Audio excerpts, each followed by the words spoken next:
Good evening, fifth graders. Tonight we're going to be multiplying fractions with whole numbers. It's the same concept we've been working before. Once again, we're going to be doing some cross-reducing tonight. You will notice that cross-reducing will really help when you're multiplying a fraction against the whole number. Take a look at this first one. We have 5/3 times 9.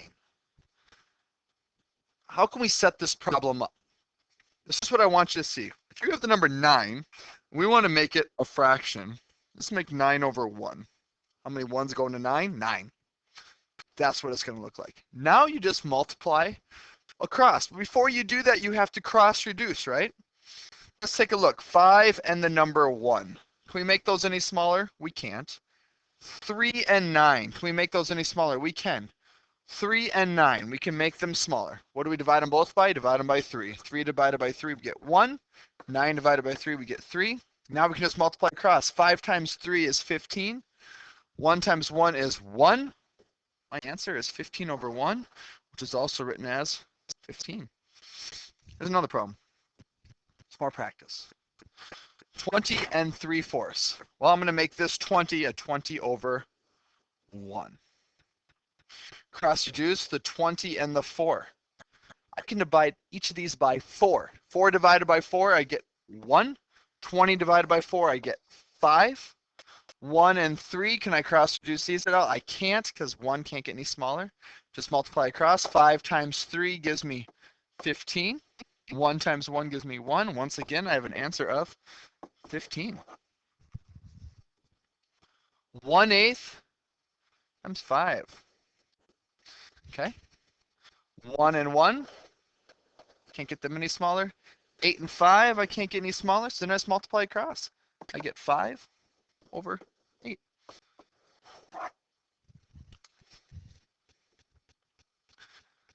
Five 6 times 14. Let's take a look. 14 over 1. Cross-reduce the 5 and the 1. I can't make those any smaller. 6 and the 14. I can divide these each by 2. 6 divided by 2 gives me 3. 14 divided by 2 gives me 7. 5 times 7 gives me 35. 3 times 1 gives me 3. Now I don't want to leave this as an improper fraction. Let's change this to a mixed number. How many 3's go into 35? Exactly 11 do, with 2 left over. Let's check our work. 3 times 11 is 33, plus 2 is 35 over 3. Next problem. Solve these fraction problems. Remember to think about multiplying fractions. So we have 1/5 times 1/2 equals 1/10.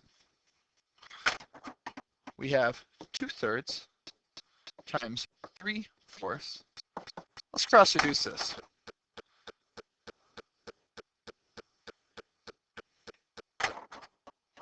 Divide by 2, I get a 1. 4 divided by 2, I get 2. Divide by 3, 1. Divide by 3, 1. 1 times 1 is 1.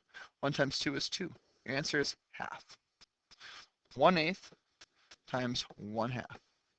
Cross-reduce, cross-reduce. I can't because 1 and 2 and 1 and 8, I can't get anything. So I have 1/16. 4/5 times 4/5. Would it make sense to cross-reduce? The 5 and the 4, nothing. The 4 and the 5, nothing. So let's just multiply across. I have a 16 over a 25.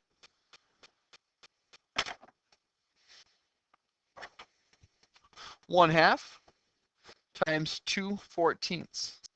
Can we cross-reduce here? We can. Not the 1 and the 14, but these 2's we can cross-reduce, right, kids? And once you notice you're going to start getting better, you don't always put those big circles around them, okay? Once you start getting better with it. The only reason I keep doing circles is so I can explain it to you. 2 divided by 2 is 1. 2 divided by 2 is 1. 1 times 1 is 1. 14 times 1 is 14. The last one. 8 over 9 times 2/3. Can we do any cross-reducing here? The 8 and the 3, I can't get anything. How about the 9 and the 2? I can't get anything. So let's go with 16 over a 27. There's my answer. Hopefully cross-reduce this. Remember, I'm going to show you one last thing. If someone asks your age, let's say you're 10 years old, okay? Or if you're 11 years old, and they ask you to write that as a fraction, it's just 10 over 1, 11 over 1.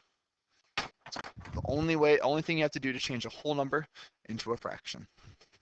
Hopefully this helped, kids. I look forward to working on multiplying whole numbers and fractions with you tomorrow in class.